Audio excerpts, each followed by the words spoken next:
Bonjour, bienvenue sur Mythes et Rêves, bienvenue sur la présentation de la semaine qui porte sur le chapitre 10 de l'Apocalypse. Allons-y de suite. Donc, l'émission s'appelle le chapitre 10 de l'Apocalypse. En introduction, le chapitre 10 de l'Apocalypse est le moment de transition entre ce qui précède les événements apocalyptiques et leur déclenchement effectif.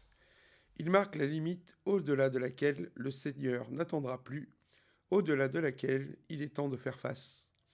Le livre de la Révélation comporte 22 chapitres, comme le nombre de sentiers de l'arbre de vie, et non 72 comme le nombre d'anges dans la Kabbale, car il s'agit ici des sentiers.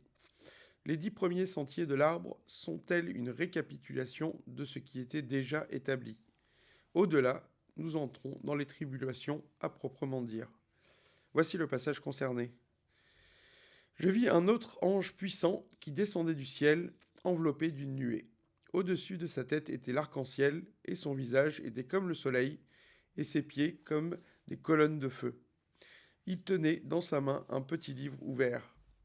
Il posa son pied droit sur la mer, et son pied gauche sur la terre. Et il cria d'une voix forte, comme rugit un lion. Quand il cria, les 7 tonnerres firent entendre leur voix.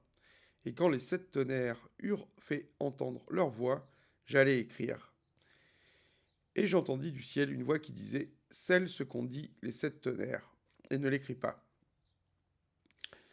Et l'ange, que je voyais debout sur la mer et sur la terre, leva sa main droite vers le ciel, et jura par celui qui vit au siècle des siècles, qui a créé le ciel et les choses qui y sont, la terre et les choses qui y sont, et la mer et les choses qui y sont, qu'il n'y aurait plus de temps, mais qu'au jour de la voix du 7e ange, quand il sonnerait la trompette, le mystère de Dieu s'accomplirait, comme il l'a annoncé à ses serviteurs, les prophètes. Et la voix que j'avais entendue du ciel me parla de nouveau et dit « Va, prends le petit livre ouvert dans la main de l'ange qui se tient debout sur la mer et sur la terre. » Et j'allai vers l'ange en lui disant de me donner le petit livre. Et il me dit, prends-le et avale-le. Il sera amer à tes entrailles, mais dans la bouche il sera doux comme du miel. Je pris le petit livre de la main de l'ange, et je l'avalai. Il fut dans ma bouche doux comme du miel, mais quand je l'eus avalé, mes entrailles furent remplies d'amertume. Puis on me dit, il faut que tu prophétises de nouveau sur beaucoup de peuples, de nations, de langues et de rois. Donc Apocalypse 10. En première partie, la fin de la répétition. Le livre de la Révélation s'ouvre au moment où Jean se retourne vers l'Esprit. D'un point de vue symbolique, le livre commence au moment où l'âme se souvient du ciel et se tourne vers l'au-delà après l'oubli de la naissance. Pour ceux qui ont toujours évolué dans la foi, ce moment surviendra quand ils auront reconnu que la terre n'est qu'une image imparfaite du ciel et que le monde a besoin d'eux pour évoluer vers son futur promis. Ainsi, l'Apocalypse s'ouvre par une petite mort, annonçant que le temps de notre innocence est maintenant clos. Nous sommes alors conviés à la contemplation de l'homme, l'esprit, l'idéal humain. Cet homme est Jésus lui-même selon la tradition chrétienne, et il représente la fin du parcours spirituel, le terme de l'évolution morale, quelle que soit la tradition. La vie, notre vie, a un but. Il ne suffit pas de vaquer à son désir seulement, mais de se souvenir que nous sommes venus sur Terre avec une mission. Nous sommes venus chercher quelque chose, une sagesse, une richesse, une perfection qui nous faisait défaut, un idéal auquel nous voulions satisfaire et atteindre. Quand nous ouvrons le livre de l'Apocalypse, ce rêve nous regarde en même temps que nous en retrouvons le souvenir. Il nous tend la main et nous dit « Il est temps de s'élever ». L'Esprit fait ensuite la revue des églises, c'est-à-dire de l'actif des forces à disposition pour cette épreuve qui s'annonce.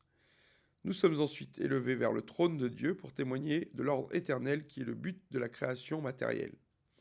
Puis vient l'ouverture des sceaux qui annonce que désormais, nous allons devenir l'ambassade de nos propres pensées, le héros de nos vies, le rêve de notre humanité qui se réalise. À ce stade de la lecture, nous comprenons que la vie ne relâchera pas sa pression avant que nous ayons effectivement atteint notre but, avant que nous ayons réellement étanché notre soif d'expérience. La revue des églises se situait encore dans un espèce de présent éternel. Maintenant s'augurent les tribulations. Avec l'ouverture des 7 sceaux, l'inquiétude sur l'avenir grandit. Nous comprenons que le ciel va fondre sur la terre pour le permettre à sa promesse. À la fin des trompettes, les temps préparatoires sont terminés. Ceux qui ne se sont pas retournés vers eux-mêmes à ce stade vont vivre leur apocalypse intérieur à l'extérieur en même temps que tout le monde. Ce qui n'a pas été compris jusque-là devra être intégré en temps réel sous peine de subir les châtiments annoncés par le livre. Les étapes et les épreuves que décrit le livre de l'Apocalypse peuvent être vécues seul à seul avec Dieu, dans l'anticipation de la foi. Mais au-delà du 10e chapitre, il n'est plus lieu de se préparer. L'accouchement du ciel sur la terre a bel et bien commencé. Donc, je voulais faire cette émission sur le chapitre 10 parce que c'est le moment de transition entre la préparation antécédente et le début effectif des événements apocalyptiques. Or, nous sommes aujourd'hui, je l'imagine, à peu près à cet endroit de la révélation dans notre histoire extérieure. En 2, l'annonce de l'ange. À la fin des annonces préliminaires, donc, Saint Jean voit un ange puissant descendre du ciel. Il vient avec un message symbolisé par le livre qu'il tient entre ses mains. Ce livre est ouvert en cours de lecture, c'est-à-dire qu'il s'écrit en ce moment même. Il a un arc-en-ciel au-dessus de sa tête, ce qui annonce l'espoir de la libération prochaine des justes. L'ange annonce alors que le mystère de Dieu s'accomplira, comme il l'a annoncé à ses serviteurs, les prophètes. Cet ange est donc le signe que les tribulations commencent pour tout le monde, ceux qui ont cru et ceux qui se sont détournés de l'appel de leur cœur, ceux qui sont prêts et ceux qui n'ont maintenant plus le choix de croire ou de refuser de croire, car le jour est venu. L'ange a un pied sur la terre et un pied dans la mer, ce qui témoigne de cet aspect transitoire. Désormais, ce qui vivait en nous sous forme de pression interne va se manifester à l'extérieur par des menaces externes. Il s'agit du moment où notre vie sera bientôt réellement menacée. Le conflit latent qui travaillait l'âme à l'intérieur se manifeste maintenant à l'extérieur. Nous sommes en guerre. Car les événements terribles de l'Apocalypse nous dépeignent et nous décrivent une guerre, celle qui veut prévenir la paix perpétuelle dans l'histoire. Pour cela, nous serons certainement confrontés au conflit une fois de plus. Les enfers vont remonter de la terre pour vomir la mort, la douleur et la souffrance, pour nous affermir à la vie à tout jamais au-delà. Déjà, la guerre est à nos portes. Le mal est déjà là, autour de nous. Nul ne sait dire comment et pourquoi, mais chacun témoigne de la montée des antagonismes entre nations, des rivalités politiques, des discours belliqueux, des tensions sociales et tous les ferments de la guerre qui sont déjà présents autour de nous. Au-delà, il ne sera plus lieu de douter ou de refuser de considérer l'imminence de l'épreuve. Elle a quitté le fond de nos âmes, elle est maintenant tout autour de nous. C'est pourquoi l'annonce de cet ange qui descend du ciel est capitale. Elle s'exprime par le tonnerre. Nous avons fini de douter de la parole de Dieu. Les événements sont là. Déjà, les 144 000 sont au complet, et ainsi tous ceux qui se sont inquiétés par avance de la réalisation des prophéties concernant les temps de la fin. Il est temps de faire face. Quand est-ce que cet ange descendra des nuées, effectivement ?